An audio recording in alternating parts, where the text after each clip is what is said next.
everyone and welcome to the Time to Cook Club Advanced and your online class. So today we're going to be making spinach and mushroom pasta, and we're going to be making our pasta from scratch. So we're going to start off by doing that first. So hopefully if you're joining me today, you have all of your ingredients weighed out, measured and ready to go, and also the equipment from the equipment list. So let's make a start. Okay, so the first thing you need to add to a mixing bowl is your plain flour.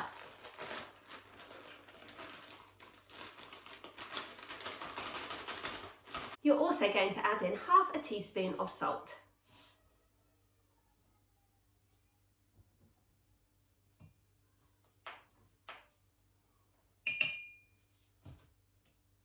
And you're going to add in the semolina. And with a spoon, you're just going to stir all of those ingredients together. So once you've stirred those ingredients together, you're now going to make a little well, or a little kind of hole in the middle of your mixture, okay? So that the flour, the semolina and the salt should be kind of around the sides, and then you've made like a little well or a little hole in the middle. Okay, so into a jug, you're going to add your olive oil to your water, and we're using 2 teaspoons of olive oil today. So I would really recommend measuring out over a separate bowl or a cup, and that way if you add too much, then it doesn't matter. Okay, great work guys, well done. And you're just going to give that a little stir to try and mix the oil with the water.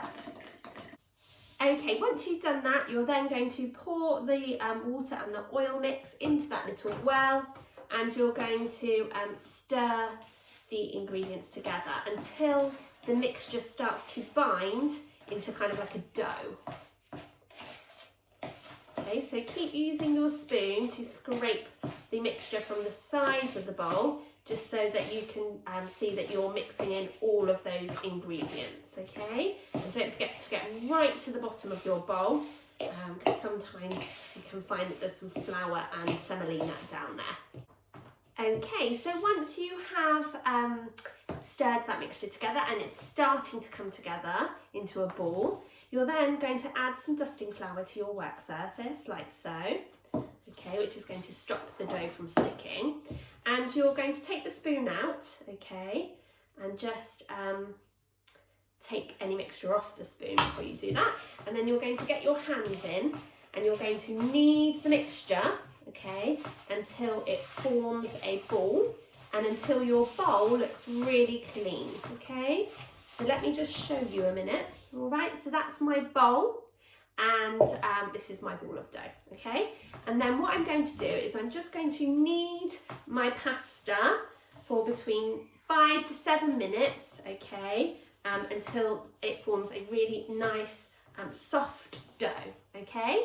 So when I'm kneading my pasta, I'm just pushing down with the palm of my hand or the heel of my hand, okay, and then rolling the dough over. And I'm just going to keep doing that for about 7 minutes. So you can pop a timer on, pop your favourite song on, and you can knead to the beat. So if your dough seems a bit dry, then what you can do is just add like a little bit more water. And if your dough seems too sticky, you can just add some more flour. So I've got quite a bit of flour on my table to stop the dough from sticking, but I'm just kind of bringing that flour down to where the dough actually is every so often, okay? So you don't need loads of flour on it because otherwise that will make your dough really dry. So join me back here in 7 minutes time and I can tell you what we're going to do next. See you in a minute, guys. So hopefully by now you have kneaded your ball of dough, of pasta dough, and it's now nice and soft. So now you need to wrap it in either tin foil or cling film and pop it in the fridge to rest for 30 minutes. So join me back here in 30 minutes when your pasta is nice and chilled and we can continue with our bake. So hopefully by now your pasta dough has been chilling out in the fridge for 30 minutes. So now we're going to make your pasta dough into pasta. Okay, so what we're going to do is we're going to unwrap our dough and we're going to cut it in half. Okay, we're going to work with half the dough at a time, like so. So you're going to sprinkle some semolina onto a piece of non-stick baking paper, and then you're going to pop your dough onto the non-stick baking paper. Now press your dough down, okay, like so, to just cover it in semolina before using your rolling pin to roll out the dough, okay? And we want a really nice long piece of dough, okay, because we're going to be cutting long strips of pasta. So you might want to turn your piece of non-stick paper round so it's kind of in a kite shape, okay, so that you can roll it out even longer, like so.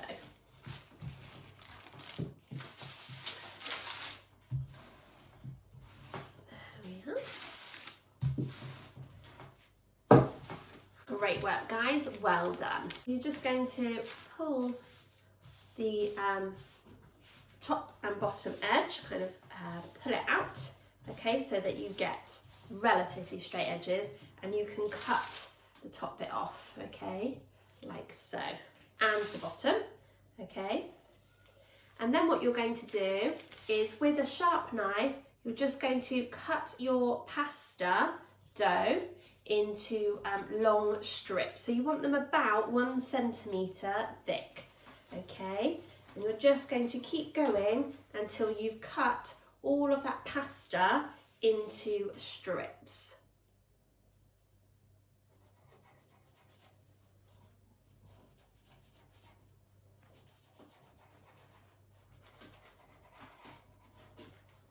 Okay, so now you need another sheet of non-stick baking paper. You're then going to pop it down, and you're going to kind of make circles with it, okay, to create like a little nest, like so. And when you've done that, you can pop it onto another sheet of non-stick baking paper, okay? So you just take the strip, and then you just kind of just make circles with it, like so, okay? So that it looks a little bit like a noodle, okay? Now just keep going with this until you have prepared all of your strips, and then join me back here and we can continue with our bake together. Once you've made your pasta nest, so it looks a little bit like this, you can leave them to one side so we're ready to cook the pasta. Now obviously we have only just used half of that pasta dough, so if you've got too much pasta after you have prepared the other half of the dough, so you can pop them onto a floured baking sheet, okay, and pop them onto a tray before transferring them to your freezer and freezing them for 2 hours, okay? After 2 hours, you can pop them into a freezer bag and keep them in the freezer until you're ready to cook them. And then when you're ready to cook them, you can literally just put them into straight into boiling water. You don't need to defrost them first. Just cook the pasta as usual.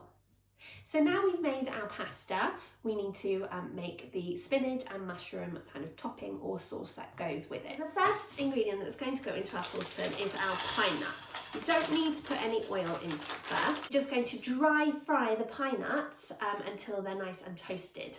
You will need to keep an eye on them and keep moving them around the pan, okay, with like a wooden spatula or something, because otherwise they will burn, okay? So as soon as they're toasted, you can take them off the heat. So join me back here when you've done that job and we can continue together. Okay guys, so welcome back. So after you have toasted your pine nuts, you're now going to pop some oil into a large frying pan, okay, and you're going to prepare your mushrooms. Now, we're not going to wash our mushrooms because that makes them really mushy because they absorb the water. So all I've done is, with some kitchen towel, I've just wiped over the top of the mushroom just to remove any soil. And then I'm going to trim the stalk, okay, like so, before cutting my mushrooms up, slicing them like this, okay? And then you can just add those into your frying pan. And now just keep going until you have prepared all of your mushrooms. So don't forget to give them a little wipe and the stalks are trim before you slice them up and add them to your frying pan. Okay, so I'll see you in just a bit when you have prepared all of your mushrooms. Okay, welcome back guys. So hopefully you have sliced up all of your mushrooms and popped them into your frying pan. The next ingredient we need to prepare is our pepper. So we're using half a pepper. So we're going to chop the pepper into halves, okay, for pulling it apart and cutting away any stalk and pulling out any pips or white pith from the middle of the pepper. We're then going to cut our pepper in half lengthways and then slice it up into slices, okay, like so. So join me back here when you have sliced up your pepper and we can continue together. Okay, so once you've cut your pepper up into slices, you now need to prepare your courgette. So to do that, you're going to just cut the stalk of the courgette off and also cut the bottom before cutting it into slices. So you can either cut it all the way lengthways and then cut it into strips, or you can cut it into rounds, okay? I'm actually allergic to courgette, so I'm not going to pop that into my recipe today, into my dish today. I've used the whole of my red pepper instead. So once you've prepared your courgette, if you're using one, you can also add in your chopped white onion as well. And now what you're going to do is you're going to pop that onto the hob and fry all of those lovely ingredients for about 4 or 5 minutes until the mushrooms start to turn a lovely golden brown colour. So join me back here when you've done that and I'll tell you which ingredients go in that, guys. So once your mushrooms and pepper and onions and courgettes have been fried off and they're nice and golden brown, it's now time to add in the 2 cloves of garlic. So if you've got a garlic press, you can use that, okay? Just pop your garlic into the press and squeeze down so that the garlic comes out of the holes. And if you don't have a garlic press, don't worry, you can always just chop up your garlic into very fine slices before adding those in. So you need to add those to your frying pan and just continue to fry for another couple of minutes. Okay, so the next ingredient you're going to add is your 5 tablespoons of soy sauce, and you're going to add that straight into the frying pan. You're also going to add in your vegetable stock or your coconut milk. And to make my vegetable stock, all I did was boil the kettle and then pop in 1 vegetable stock cube and 120 millilitres of boiling water. I then gave the stock cube a good stir so that it dissolved into the water. Add the vegetable stock or your coconut milk now to your frying pan. So you need to give that a good stir to mix all of those ingredients together. And now what you're going to add in next is handfuls of spinach. So you need to wash your spinach first and then drain it into a colander to get all the water out before adding handfuls of spinach to your frying pan. Now the heat from the frying pan will start to wilt the spinach down, okay, and that's exactly what you want. So join me back here when you have added all of your spinach to your frying pan and it's wilted down, because we've only got a couple more ingredients to go. Once you have added all of your spinach to your frying pan, you now need to season with salt and pepper. So just a pinch of salt and a pinch of pepper. The next thing you need to add is the juice from half a lime. Now if you have a lemon juicer, you can of course use that, but if you don't, you can just use a fork.